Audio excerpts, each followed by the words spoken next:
ও মুসা, তুমি আমার কাছে জানতে চাইছো কেন আমি আল্লাহ এমন করব?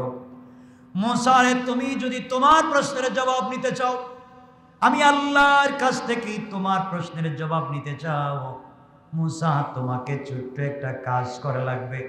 আল্লাহ তাআলা আমি কি করতে হবে আপনি আমাকে বলে দেন। আল্লাহ রব্বুল ইজ্জত ওয়াল জালাল বলেন, মুসা রে, তুমি দুনিয়ার জমিনের মধ্যে ধান চাষ করো। ধান চাষ করবার পরে ধানগুলাকে তুমি গোলার ভিতরে ভরে রাখবা। এরপরে আমি আল্লাহর কাছে প্রশ্নের জবাব চাইবা, আমি আল্লাহ দেব। হযরতে মুসা কালিমুল্লাহ আল্লাহর কথা পালন করতে গিয়ে প্রশ্নের জবাব নেওয়ার জন্য আদমের সন্তানদেরকে তো সুন্দর করে তৈরি করবার পরেও আল্লাহ তাআলা কেন জাহান্নামের আগুন দিয়ে জ্বালাতে চায়, এই প্রশ্নে জবাব জানবার জন্য মুসা জমিনের মধ্যে ধান চাষ করতে লাগলেন। একটা জমিনের ভিতরে হাল চাষ করলেন। হাল চাষ করার পরে পানি সেচ করলেন। এরপরে জমিন থেকে আগাছা পরিষ্কার করলেন, ঘাসগুলাকে পরিষ্কার করলেন। জমি যখন প্রস্তুত হয়ে গেল, জমির চারিদিকে তিনি বেড়া দিলেন যেন কোনো জিনিস ভিতরে ঢুকতে না পারে। ছাগল দুম্বা উট যেন তার চারাগুলাকে খেতে না পারে। সবগুলা ঠিক করবার পরে বীজ বপন করলেন। আস্তে আস্তে গাছ বড় হতে লাগলো, চারা গজিয়ে উঠতে লাগলো।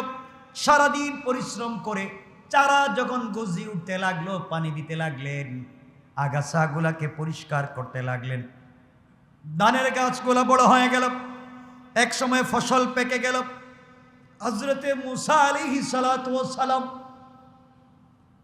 ঘামে কষ্ট করতে করতে ক্লান্ত হয়ে ধানগুলাকে কেটে কেটে বাড়িতে নিয়ে আসলেন।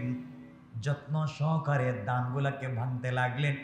ভাঙতে ভাঙতে ধানগুলাকে গোলার ভিতরে আটকে দিলেন।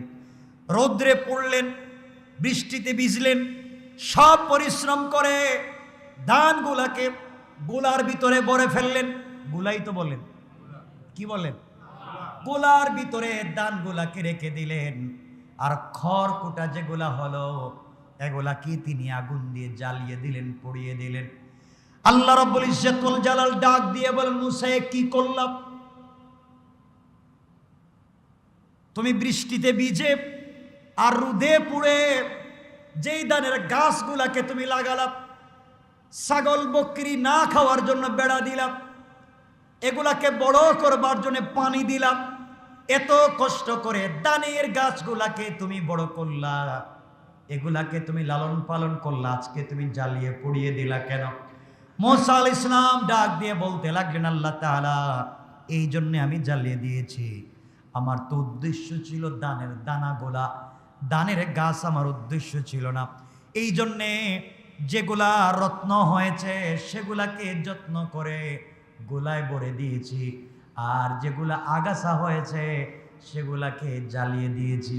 আল্লাহ রাব্বুল ইজ্জত ওয়াল জালাল বলেন, মুসা রে, এটাই হলো তোমার উত্তর।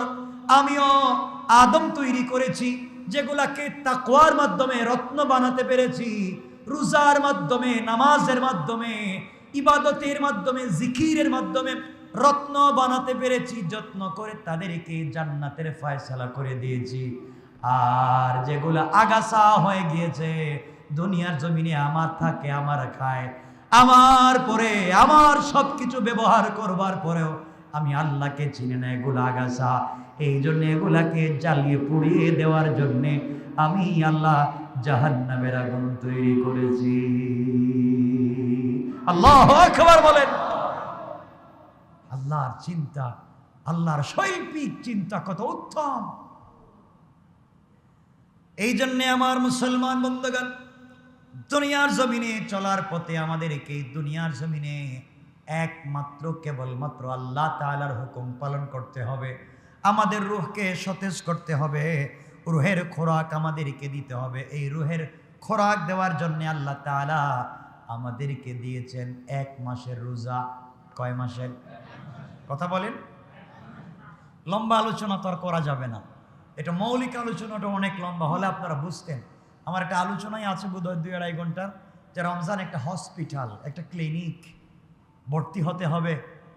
এখানে আমরা দেখবেন কারো রোগ হলে সাধারণ প্যারাসিটামল দিলে কমে না, কমে না, আর কারো অ্যান্টিবায়োটিক লাগে। তো কাউকে সাধারণ ঔষধ দিয়ে দিয়েছেন, আল্লাহ বলছেন 30টা রোজা রাখো তোমার রোগ কমবে। আর মাঝে মাঝে কি করো, তারাবির নামাজটা পড়িও, আর সেহরি ভালো মতো খাও। সেহরি ভালো মতো খেতে বলছেন আল্লাহ রসুল, বলছেন সেহরি ভালো মতো খাও, কারণ সারা দুনিয়ায় মিলে যত বরকত সেহরিতে তত বরকত। সুবহানাল্লাহ বলেন না? রমজান তো চলেই গেল, সেহরি বেশি করে খাও, রসুল বলেছে বরকত, প্রত্যেকটা লুকমায় বরকত, খেতে থাকো খেতে থাকো। যাই হোক, এরপরেও যারা সুস্থ হয় না, আল্লাহ বলছেন শোনো, বুঝছি তোমারে রোজা দিছিলাম, কাজ হয় নাই, তোমার শরীরে রোগ বেশি, তোমার আরো কিছু সমস্যা, তুমি পড়ছো, তারাও পড়তেছো, এরপরও কাজ হইতেছে না, 5 ওয়াক্ত নামাজও পড়ছো, তুমি কিছু তাহাজ্জুদের নামাজ পড়ো, আরো বাড়াইয়া দিলেন কিছু ঔষধ, তাহাজ্জুদের নামাজ পড়ো, জিকির আজকার করো, তওবা পড়ো। এরপরে দেখলেন কাজ হচ্ছে না, এর রোগটা আরো বেশি, কয়েক মিনিট দেরি হলে কষ্ট হবে না তো? আজকে শেষ জুমা, রোগটা আরো বেশি। আল্লাহ বলছেন ঠিক আছে, তোমার রোগ সারবে না, তুমি 10 দিনের জন্য হসপিটালে ভর্তি হও। কয় দিনের জন্য? এটার নাম কি? এতেকাফ। এটার নাম কি? আল্লাহ বলছেন তোমাকে বাড়িতে রাইকা ঔষধ খাওয়াইয়া লাভ নাই, হসপিটালে আসো, সার্বক্ষণিক ডাক্তার দিয়ে পর্যবেক্ষণ করাইয়া দেখবো তোমার রোগ কি।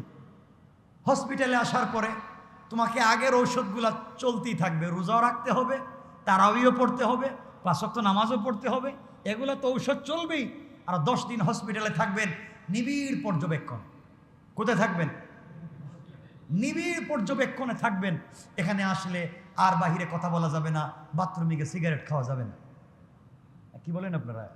খাওয়া যায় না, খাওয়া যাবে না, আর খাওয়া যাবে না, কারোর সাথে কথা বলা যাবে না, বাহিরের লোকের সাথে কথাবার্তা বলা যাবে না, এক কথা বাহিরের কাজ কাম সব বাতিল। তাহলে আগের চাইতে একটু শক্ত করলেন। এভাবে চলতে আছে, দেখলেন এখানে এসে শুধু এটা ঘুমাচ্ছে, কিছু করে না। আল্লাহ বলেন এটার এভাবে হবে না, আর একটু পর্যবেক্ষণ লাগবে। আল্লাহ বলেন এখন কি করতে হবে? এটার জন্য তোমাকে কমপক্ষে 10 দিনের বেজোড় কয়টা রাত?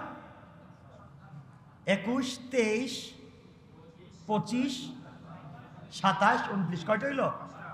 কমপক্ষে 5টা রাত। তুমি আসছো দেখছি হসপিটালে এসে শুধু ঘুমাইতেছো 10 দিন, কাজ হবে না, কমপক্ষে 5 রাত না ঘুমাইয়া কাটাও।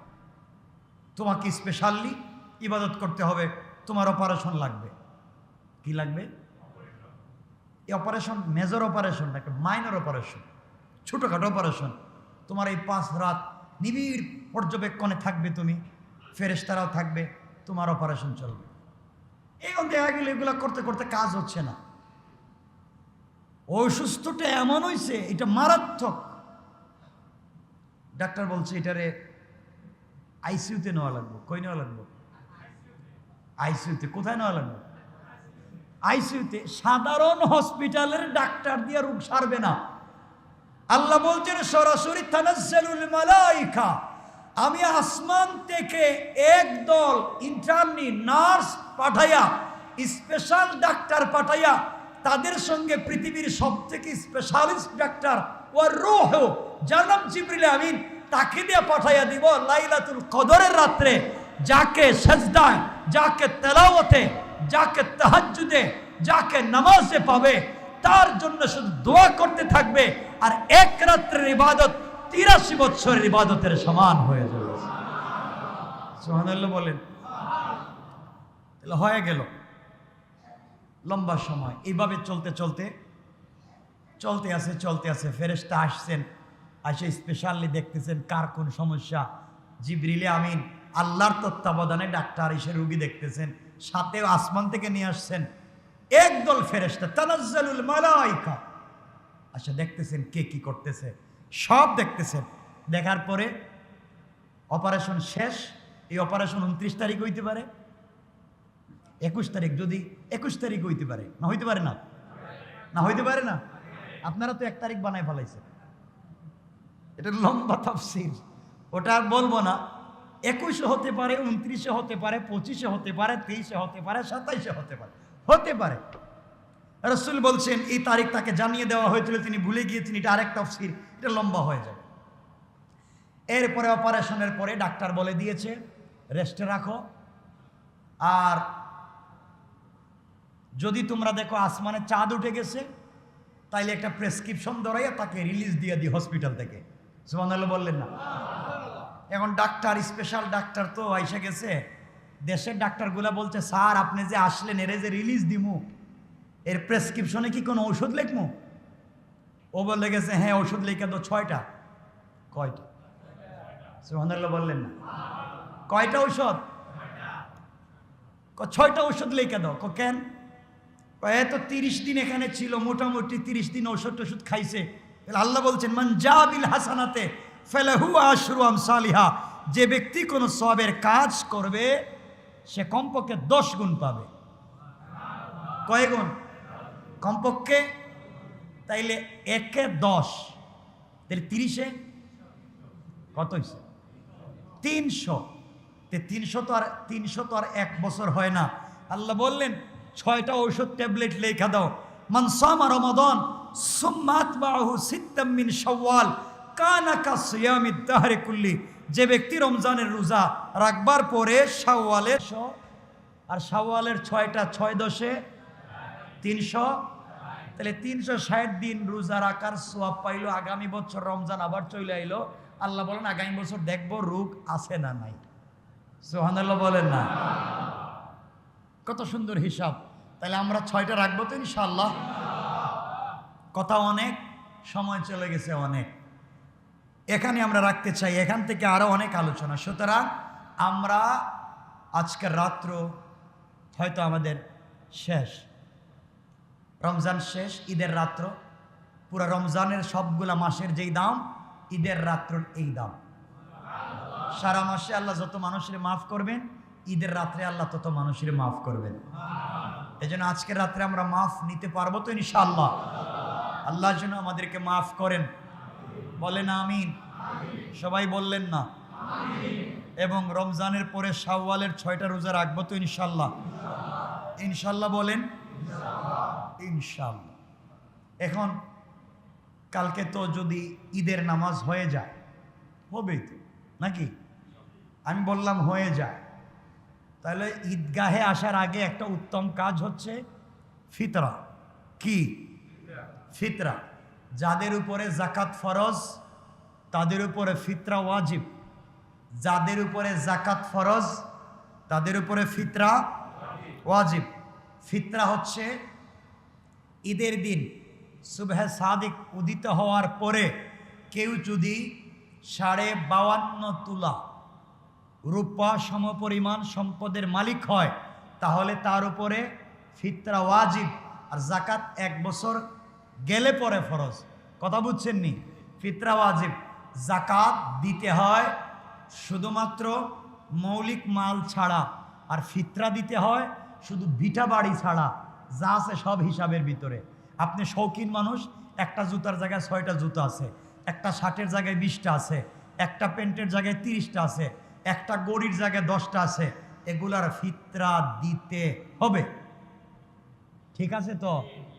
ফিতরা দিতে হবে, বুঝছেন তো? ফিতরা দিবেন। তাহলে ফিতরা ওয়াজিব।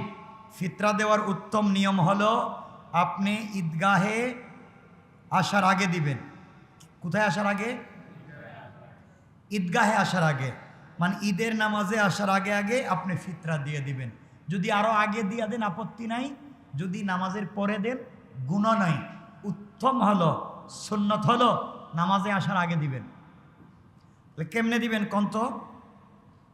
ইসলামিক ফাউন্ডেশন বলেছে সর্বনিম্ন 115 টাকা আর সর্বোচ্চ 2640 টাকা। 115 টাকা হচ্ছে অর্ধসাবা, 1 কেজি 650 গ্রাম। 1 কেজি 650 গ্রাম গম বা আটার সমমূল্য 115 টাকা। জব 3 কেজি 300 গ্রাম 396 টাকা। কিশমিশ 3 কেজি 300 গ্রাম 1650 টাকা। খেজুর 3 কেজি 300 গ্রাম 1980 টাকা, পনির একসা 3 কেজি 300 গ্রাম 2640 টাকা, অর্থাৎ 115 টাকা সর্বনিম্ন আর সর্বোচ্চ 2640 টাকা। এখন আপনারা কত করে দিবেন? যার যতটুকুন তৌফিক আছে ততটুকুন, যার যেভাবে তৌফিক আছে এভাবে দিবেন। এখন আমি আপনিও যদি 115 টাকা দেই, তাহলে রিক্সাওয়ালা কত দিব, ভ্যানওয়ালা কত দিব, এই চিন্তা করবেন। আপনি আপনার বাচ্চার জন্য 1-2 লাখ টাকার কাপড় কিনছেন, 50-60 হাজার টাকার কাপড় কিনতে পারেন, আর ফিতরা দেওয়ার সময় দিবেন 115 টাকা, কাজ হবে না। মিলাইয়া দিবেন, একটু বাড়াইয়া দিবেন, ইনশাল্লাহ। বলেন না ইনশাল্লাহ? নিজের পক্ষ থেকে দিবেন, নিজের বালিগ সন্তানের পক্ষ থেকে দিবেন। স্ত্রীর পক্ষ থেকে দেওয়া ওয়াজিব নয়। স্ত্রীর যদি আলাদা সম্পদ থাকে স্ত্রী দিবে, আপনি যদি দেন আপত্তি নেই। কথা বুঝছেন নি? দিতে পারবেন। আপনার কর্মচারী যদি থাকে তারা তাদের পক্ষ থেকে দিবে, আপনি যদি কর্মচারীর পক্ষ থেকেও দেন আপত্তি নাই, দিয়েন ইনশাল্লাহ। সময় কমে গিয়েছে। ঈদের দিনে আমরা কি করতে পারবো? ঈদের দিনের কাজগুলো আমরা, ঈদের দিনে অনেকগুলো সুন্নত আছে, আমাদেরকে ঈদের দিনের সুন্নতগুলোকে পালন করতে হয়, কিন্তু আমরা করতে পারি না। ঈদের দিনের কাজ হচ্ছে খুব সকালবেলা ঘুম থেকে উঠতে হয়, সুন্নত, ঈদের দিনের সুন্নত। খুব সকালবেলা ঘুম থেকে উঠতে হয়, কিন্তু দেখবেন আমরা ঈদের দিন আর সকালে উঠতে পারি না। কথা বলেন না কেন? ঈদের দিন আর উঠতে পারি না। সুন্নত হলো ঈদের দিন উঠবেন সকালবেলা। কখন উঠবেন বলেন না? খুব সকাল মানে কি? ফজরের নামাজটা জামাতে পড়বেন ইনশাআল্লাহ, সুন্নত। 2, মেসওয়াক করবেন ভালো করে। কি করবেন? মেসওয়াক। রাসূল সাল্লাল্লাহু আলাইহি ওয়াসাল্লাম মেসওয়াক করতেন। 3 নাম্বার, অজু এবং গোসল, চমৎকারভাবে অজু গোসল করবেন। 4 নাম্বার, নিজের পোশাকের মধ্যে উত্তম পোশাক যেটা, নিজের পোশাকের মধ্যে যেটা ভালো ফ্রেশ, এটাই পরবেন। যে নতুন পোশাক পরতেই হবে এমন কিচ্ছু নাই, নিজের মধ্যে যেটা ভালো এটাই পরবেন। 5, সুগন্ধি ব্যবহার করবেন, দামি আতরই ইউজ করবেন, দামি আর কম দামি নাই। মহিলাদের জন্য বাহিরে ইউজ করা যাবে না। ঈদের নামাজের পূর্বে সাদাকাতুল ফিতর আদায় করে দিবেন। ঈদের নামাজে আগমনের পূর্বে কিছু খেজুর খাবেন, মিষ্টি খাবেন, কিছু খেজুর খাবেন, মিষ্টি খাবেন। ঈদগাহে আসার আগে, ঈদগাহে আসবেন হেঁটে হেঁটে আসবেন, হেঁটে হেঁটে আসবেন, গাড়িতে আসবেন না। অসুস্থ হলে গাড়ি নিয়ে আসতে পারবেন। সুন্নতের কথা বলছি। এক রাস্তা দিয়ে আসবেন, অন্য রাস্তা দিয়ে যাবেন। এমন রাস্তাই আছে একটা, আপনি আরেকটা রাস্তা পাইবেন কই? তাহলে এক সাইড দিয়ে আসবেন, আরেক সাইড দিয়ে যাবেন। ঠিক আছে তো ইনশাল্লাহ? এগুলো হচ্ছে সুন্নত ঈদের দিনের। সকাল সকাল ঈদের নামাজ পড়ার জন্য সকাল সকাল আসবেন। কখন আসবেন? টাইম টু টাইম না, সকাল সকাল ঈদের নামাজের জন্য আসবেন। ঈদের নামাজ ঈদগাহে গিয়ে পড়বেন, এটাই উত্তম। ঈদগাহে যাওয়ার সুযোগ না থাকলে আর ঈদগাহে যাওয়ার সম্ভাবনা না থাকলে মহল্লার মসজিদে আদায় করবেন। রাস্তাঘাট বন্ধ করে পাবলিককে কষ্ট দিবেন না।